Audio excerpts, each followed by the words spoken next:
In 1994, Robert Bauval and Adrian Gilbert wrote a book entitled The Mystery of Orion. The work, which has since been published in 20 languages and is still available, was based on the theory developed by Bauval, then new, according to which the pyramids of Giza intended to represent the belt of the Orion constellation.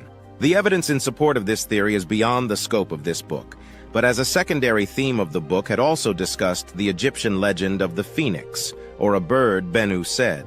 According to this legend, which in its later form, and probably flawed, was reported by the Greek historian Herodotus, the phoenix is a bird rarely seen, looking like an eagle. There is also another sacred bird, which has the name of Phoenix. I, Herodotus, I have not seen if not painted, and in fact rarely in Egypt. Only every 500 years, so they say at Heliopolis. And they say that is when her father died.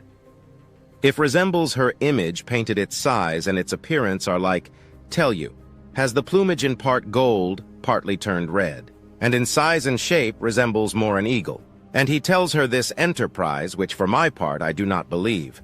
But they say that it starts from his homeland in Arabia, and, carrying her father wrapped in myrrh, the transport in the sanctuary of the sun, and bury it there. Here I would like to carry it. At first, Fogarebi a myrrh egg, so big you can take it, and I would try the flight transport.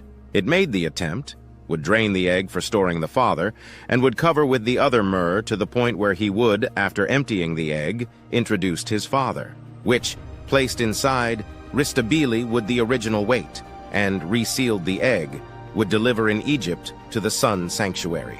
So they tell me to do this bird.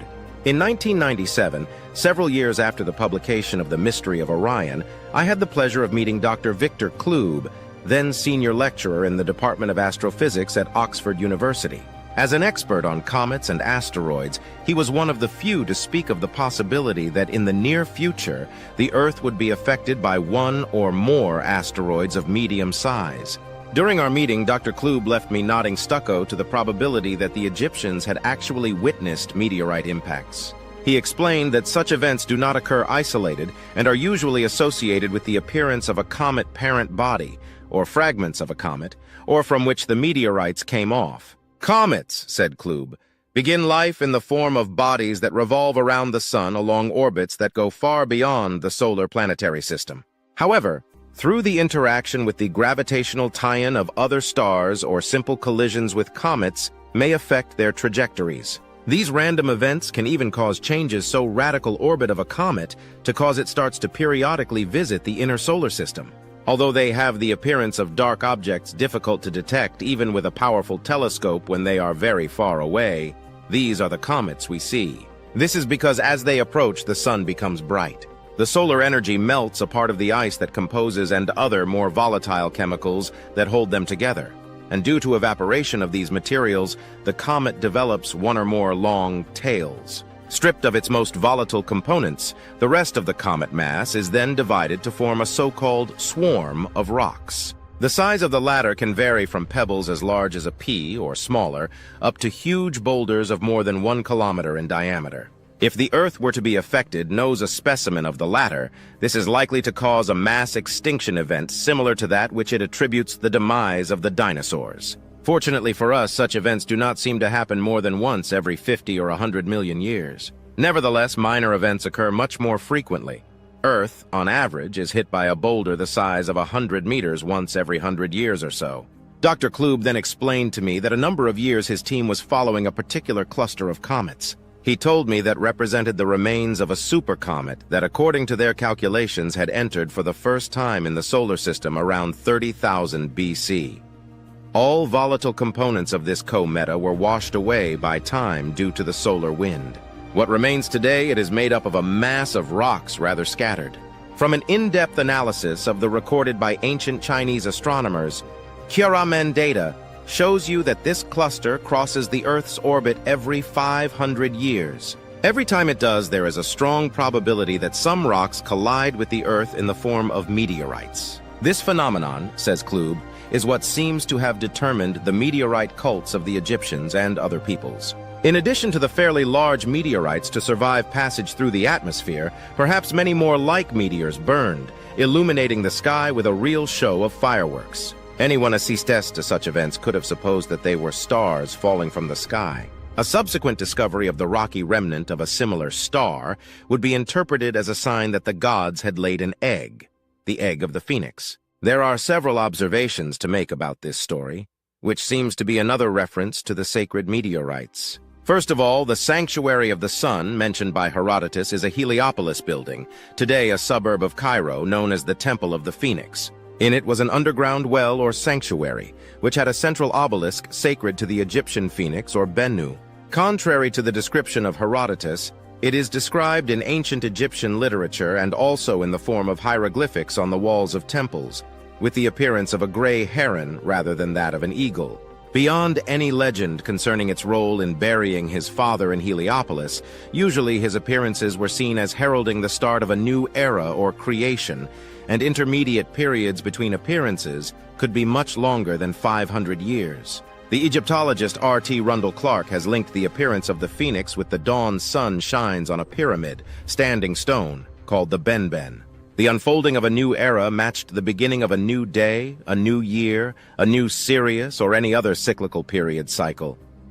For Heliopolite, the morning was marked by the light that illuminated a vertical pillar or pyramidion on a support capable of reflecting the rays of the rising sun. Top Evo, a bird of light, the phoenix, had settled on the sacred stone known as the benben to begin the great era of the visible god. The rise of the hill, Primitive 3, and the appearance of the phoenix are not consecutive events, but two parallel assertion tie-ins, two aspects of the supreme creative moment.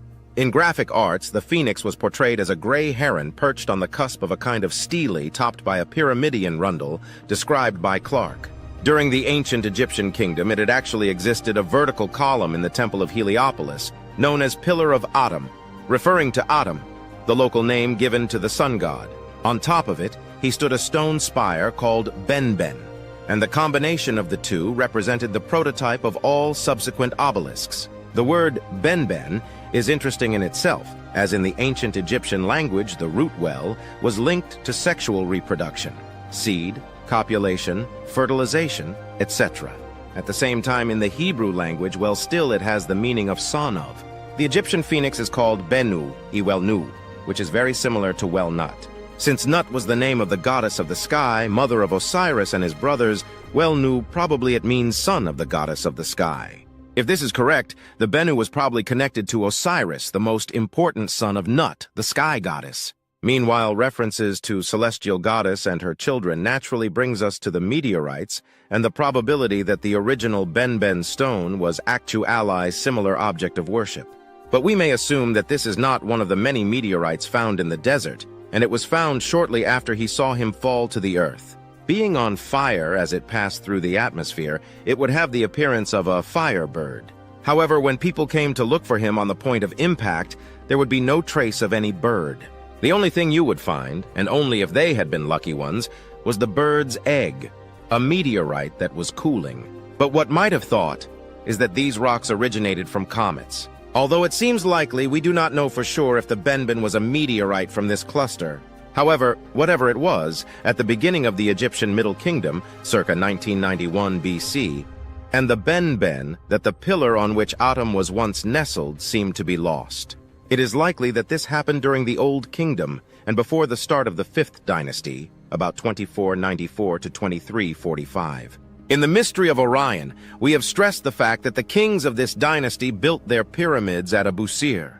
It is a site somewhere a little further south of Giza that, if we accept the thesis that the pyramids of Giza are the belt of Orion, corresponds more or less to its head. The head of Orion actually consists of 3 stars, rather obscure but close, Lambda Phi 1 and Phi 2 Orionis, and curiously, the first 3 pharaohs who built the pyramids at Abusir were twins among them. In addition to building the pyramids, each of them also erected a temple in honor of the sun god, Ra. These temples, formed by a fence surrounding a hill topped by an obelisk-shaped stump, were clearly modeled on the old temple of the Phoenix. The reason why they built them is one of the grand mysteries of Egyptology, but at least part of the answer, and some clues about the actual origins of the Stone of Destiny, is contained in Westcar papyrus. The Westcar named Henry Westcar, who purchased it in 1824 and in 1839 entrusted him to Carl Richard Lepsius, an Egyptologist in vogue in those days. Now it preserved in the Egyptian Museum of Berlin, and is undoubtedly one of the most important documents Egyptians survived until today. It is believed to date back to the Second Intermediate Period, about 1786 to 1567 BC, who coincidentally is also the era in which it is believed they lived Abraham, Isaac, Jacob, and the other patriarchs of Israel. However, it is almost certainly a copy of a more ancient papyrus that would be written several centuries earlier during the Middle Kingdom. The stories they told, however, take place in even more ancient times, during the Iva and Vey dynasty of the Old Kingdom, or the Age of the Pyramids. Robert Bauval and I visited Heliopolis in 1993, examining the famous Temple of the Phoenix. Although the obelisk that once occupied the place of honor had disappeared, we were able to see the base on which rested a time. What interested us in that temple was a story in Westcar Papyrus concerning Khufu, the builder of the Great Pyramid of Giza. In this story, his son Jedef, it leads to a courtyard named Jedi Magician. This man is endowed with rare powers. He has 110 years, can reattach the severed head of a goose animal, and can force a Cam-Undermine tamed lion behind him. Asking him questions, he also discovers he has some important information. He knows the IPW, numbers of the WNT, backroom of Thoth at Heliopolis. Khufu asks him to tell him what are those numbers for later use in the construction of his pyramid. Jedi says he does not know them personally, but where to find the information. In a flint box in a room called Repeat, in the sanctuary of Thoth at Heliopolis. Jedi goes on to say to the king that he will not bring you the information you want, but the eldest of the sons of the uterus content Regidet, the wife of Awab, a priest of Ra. According Jedi, these children were conceived by the sun god Ra in person, and one day Rikopriran, not the most important position of that country, that will be the pharaohs. This story begins to bring us back clearly to triplets who built the temples of the sun at Abusir, since it is they that prophecy was referring. Khufu succeeded several other pharaohs of the 4th dynasty, but eventually Userkaf, the eldest of the twins, actually ascended to the throne, thus inaugurating the 5th dynasty. History does not tell us whether he has really brought before Khufu in the required information, but the account of Jedi is still fascinating, and I think the statement that the Ipwut of Want Thoth are in a flint box deserves certainly a consideration.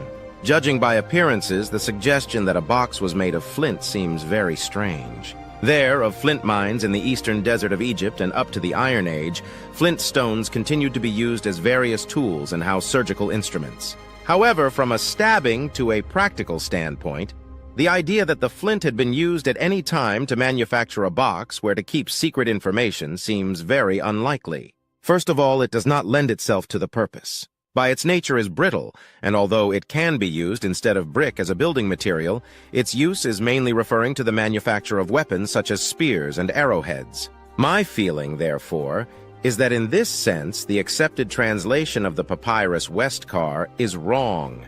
The word DS, which is here translated as flint, and which is assigned as the definite sharpening of knives, it means some other type of material, which could be? Well, it might seem strange and a bit pulled by the ears, but it would be a more plausible explanation that the flint box was not a box, nor were made of flint. In fact, I think that probably it was a block of sandstone tough enough to be used to sharpen knives, but still malleable enough to be able to change its shape.